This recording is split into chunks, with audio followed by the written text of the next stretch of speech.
नमस्कार दोस्तों, मैं हूं दशरथ कश्यप और आज हम पढ़ेंगे टेंस। अब हमारे चैनल में नए हो तो हमारे चैनल को सब्सक्राइब कीजिए, लाइक कीजिए और अधिक से अधिक शेयर कीजिए। टेंस को शुरू करने से पहले टेंस में प्रयुक्त होने वाले सब्जेक्ट का है, हेल्पिंग वर्ब है, वर्ब है, किस हेल्पिंग वर्ब का प्रयोग किस सब्जेक्ट के साथ करना है, कौन सा वर्ब का फॉर्म लगाना है, इसको हम विस्तार से पढ़ेंगे। तो सबसे पहले देखते हैं सब्जेक्ट। सब्जेक्ट को हम डूअर भी बोलते हैं। डूअर मतलब काम को करने वाला। तो सबसे पहले देखते हैं सब्जेक्ट को डूअर बोलते हैं। डूअर मतलब काम को करने वाला। It always come in starting of the sentence. वाक्य के जो शुरू में आया उसको सब्जेक्ट कहते हैं। वे वाक्य के शुरू में जो आए उसे सब्जेक्ट कहते हैं। सब्जेक्ट जो है 8 होते हैं। There are 8 subject. ये सब्जेक्ट कौन से है? पहला है आई मतलब मैं, दूसरा है वी मतलब हम या हम लोग, तीसरा है यू तुम या तुम लोग या फिर आप या आप लोग, चौथा है दे, दे मतलब वे या उन लोग, पांचवा है ही मतलब वह लड़कों के लिए, सी मतलब वह लड़की के लिए, इट ये जो है यह और वह दोनों बोलते हैं, ये आता है निर्जीव के लिए, और आठवां है एक व्यक्ति का नाम, नेम। ये जो है 8 सब्जेक्ट है और ये 8 सब्जेक्ट का किस किस हेल्पिंग वर्ब के साथ में प्रयोग करेंगे उसको आगे देखेंगे। इसके बाद देखते हैं हेल्पिंग वर्ब।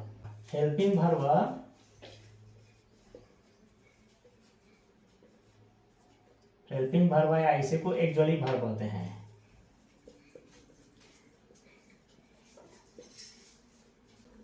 एक्चुअली वर्ब यानी कि सहायक क्रियाएं।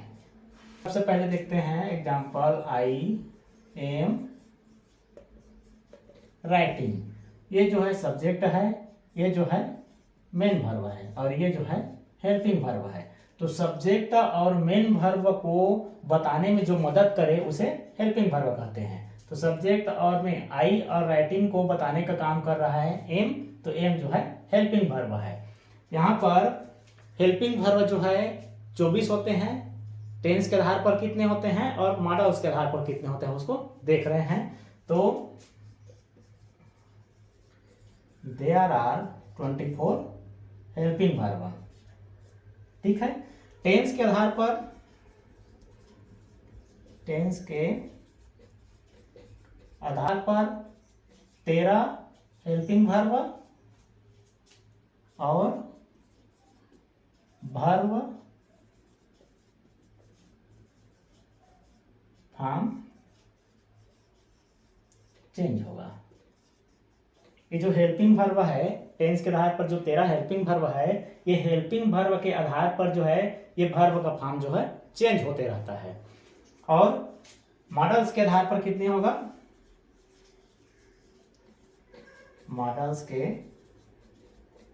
आधार पर 11 हेल्पिंग वर्ब और सभी हेल्पिंग वर्ब के साथ, सभी के साथ वर्ब का फर्स्ट फॉर्म लगेगा। ये जो मॉडल्स है 11 जो मॉडल्स है इसके साथ में हमेशा वर्ब का फर्स्ट फॉर्म ही लगेगा। टेंस के आधार पर जो 13 हेल्पिंग वर्ब है उसको देखते हैं।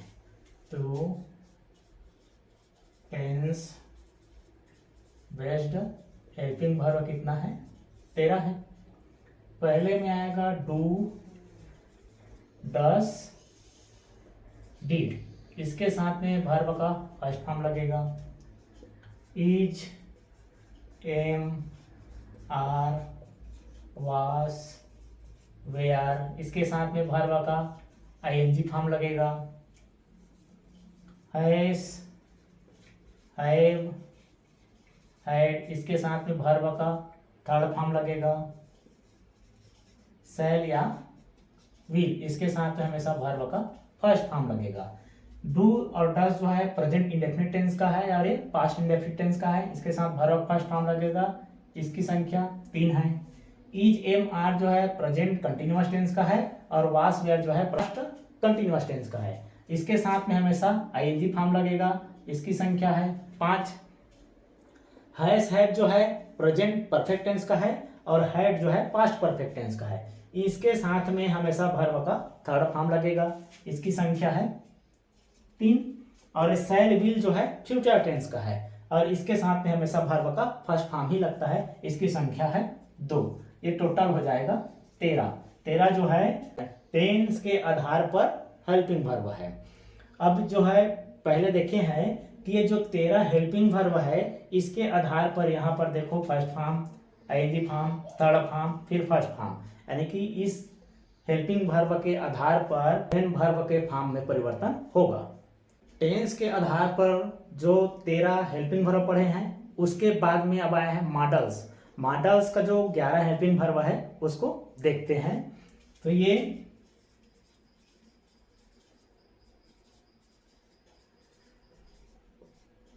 जो 11 है और ये सभी के साथ वर्ब का फर्स्ट फॉर्म लगेगा। हमेशा मॉडल्स जो 11 मॉडल्स हो कहीं पर भी वो आए उसके साथ में वर्ब का फर्स्ट फॉर्म ही लगेगा। तो 11 कौन कौन सा है? पहला है शुड मतलब चाहिए, दूसरा है वुड, ये जो है विल का पास्ट है, तीसरा है कैन सकता हूं, चौथा है कुड सकता था, पांचवा है मैं अनुमति लेने के लिए,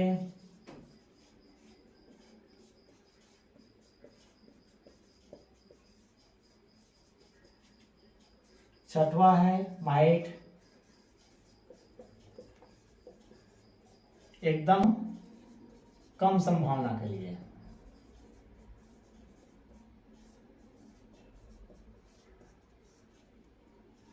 सातवां है मस्ट एकदम जरूरी हो, कंपलसरी हो। ये 7 जो है शुड का प्रयोग चाहिए, वुड जो है विल का पास्ट है, कैन जो है सकता हूं के प्रयोग आएगा, कुल्ड सकता था, मैं जो है अनुमति लेने के लिए, मैं कम इन सर बोलते हैं वैसी, माइट जो है एकदम कम संभावना बताने के लिए माइट का प्रयोग करेंगे, और मस्ट एकदम जरूरी हो, कंपलसरी हो, वहां पर मस्ट का प्रयोग करेंगे। आठवां है आर टू, इसको आउट टू नहीं बोलते, आर टू बोलते हैं, आर टू, इसका प्रयोग शुड के जैसा ही होता है, चाहिए कि नहीं। नौवां है नीड मतलब जरूरी लेकिन मस्ट से ज्यादा जरूरी ना हो, नेसेसिटी। 10वां है डियर मतलब हिम्मत चाहिए, हिम्मत करेज। 11वां है यूज्ड टू का प्रयोग अपनी पुरानी आदतों को बताने के लिए जो अब छूट चुकी है, अपनी पुरानी आदतों को बताने जो अभी छूट चुकी है,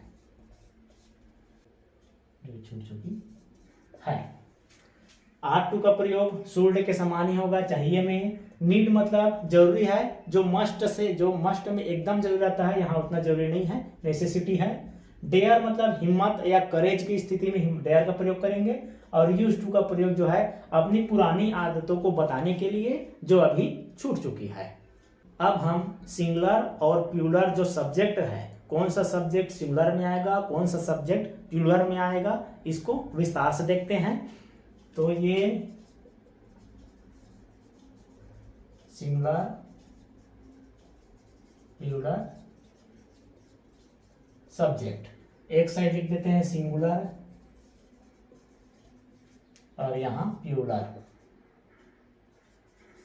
ये सब्जेक्ट है, और इधर जो है पर्सन आ जाएगा, फर्स्ट पर्सन। फर्स्ट पर्सन में आता है आई, आई जो आई का मतलब होता है मैं, ये सिंगुलर है, और ये जो आएगा वी, हम या हम लोग, ये प्लूरल आएगा। सेकंड पर्सन में यू आता है, यू मतलब तुम या तुम लोग, और ये प्लूरल में भी यू आएगा, तुम लोग। सेकंड पर्सन में यू आएगा, सिंगुलर में भी आता है और प्लूरल में, यू का प्रयोग सिंगुलर और प्लूरल दोनों में आता है। और ये आता है थर्ड पर्सन, थर्ड पर्सन में आएगा ही, सी और इट, ये जो है सिंगुलर में आएगा, और इसके जगह में प्लूरल में प्रयोग करेंगे दे का। ही माने वह, सी माने भी वह, और इट माने यह या वह, और दे मतलब होता है वे या फिर उन लोग।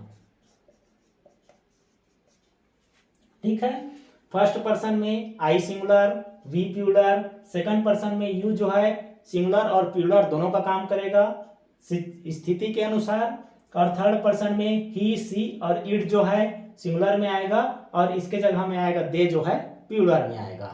ठीक है, अभी हमने देखा सब्जेक्ट को सिंगुलर और प्लूरल अलग अलग करना। अब जो सब्जेक्ट के अनुसार कौन सा हेल्पिंग वर्ब कौन से सब्जेक्ट के साथ में आएगा उसका प्रयोग देखते हैं। तो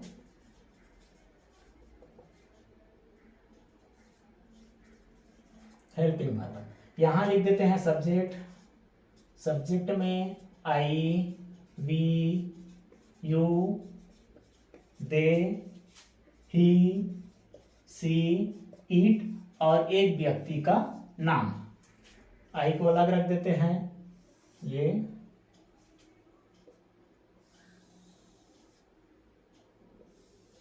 लो, ये वी, यू, दे जो है प्लूरल, प्लूरल सब्जेक्ट है, और ये जो है सिंगुलर सब्जेक्ट है। अब जो है I, we, you, they, he, she, it, और एक व्यक्ति के नाम। I, we, you, they, he, she, it, एक व्यक्ति के नाम। I, we, you, they, he, she, it, एक व्यक्ति के नाम। तो आई जो है, ये जो है सिंगुलर और प्लूरल समय अनुसार या स्थिति अनुसार आई का प्रयोग सिंगुलर और प्लूरल दोनों में करते हैं। वी, यू, दे जो है प्लूरल सब्जेक्ट है, ही, सी, इट, और एक व्यक्ति के नाम जो है सिंगुलर है। अब इन सब्जेक्ट का प्रयोग प्रेजेंट, पास्ट और फ्यूचर टेंस में किस किस के साथ में करते हैं उसको देखते हैं। तो सबसे पहले देखते हैं प्रेजेंट टेंस में वी, यू, दे के साथ में आर का प्रयोग करेंगे, ही, सी, इट, और एक व्यक्ति के नाम में इसका प्रयोग करेंगे, और आई के साथ में एम का प्रयोग करते हैं। ये प्रेजेंट टेंस का है। पास्ट टेंस में आई के साथ में वास का प्रयोग करेंगे, वी, यू, दे के साथ में वेयर का प्रयोग करेंगे, और ही, सी, इट के साथ में वास का प्रयोग करेंगे। परफेक्ट टेंस में हैव का प्रयोग करेंगे, इसके साथ में हैव का प्रयोग करेंगे, और ही, सी, इट के साथ में हैज का प्रयोग करेंगे। ठीक है, देखो आई का प्रयोग यहाँ पर सिंगुलर में, यहाँ पर भी सिंगुलर में, लेकिन यहाँ पर है प्लूरल में प्रयोग कर रहे हैं। आई का प्रयोग जो है स्थिति अनुसार बदलता रहता है। वी, यू, दे जो है प्लूरल है, इसके साथ में आर का प्रयोग करेंगे, वेयर का प्रयोग करेंगे, हैव का प्रयोग करेंगे। ही, सी, इट, और एक व्यक्ति का नाम सिंगुलर है, तो इसके साथ में इसका प्रयोग करेंगे, वास का प्रयोग करेंगे, और हैज का प्रयोग करेंगे। हमेशा इसके साथ में इन्हीं का ही प्रयोग होगा, कहीं पर भी कोई परिवर्तन नहीं आएगा। ये जो है each, is, am, are, was, were और हैज, हैव का प्रयोग हो गया। अब डू और डस का प्रयोग किसके साथ करेंगे? तो आई के साथ में करेंगे डू, वी, यू, दे बहुवचन है, इसके सामने में डू, ही, सी, इट और एक व्यक्ति के नाम तो इसके साथ में डस का प्रयोग करेंगे। अब जो है मान लिया जाए किसी एक लड़के के बारे में पूछ दिया, नेम दे दिया है बॉय, बॉय जो है यहाँ एक वचन है तो इसके लिए ही का प्रयोग करेंगे। यहां पर बॉयस हो जाएगा, ये बहुवचन हो गया, बॉयज के मतलब बहुवचन हो गया, तो यहां पर बॉयज के लिए दे का प्रयोग करेंगे। यहां चाइल्ड आ गया तो यहां पर बहुवचन में हो जाएगा चिल्ड्रन। इसके लिए भी दे का प्रयोग करेंगे। यहां आ गया गर्ल, यहां सी का प्रयोग होगा तो यहां पर गर्ल्स हो जाएगा, इसके लिए भी दे का प्रयोग करेंगे। यहां निर्जु ले लेते हैं, पेन ले लेते हैं तो यहां पर हो जाएगा पेन्स, यहां पर पेन लिए तो यहां पर हो गया पेन्स। ठीक है, तो दैट्स इट फॉर टुडे। मिलते हैं अगले वीडियो में।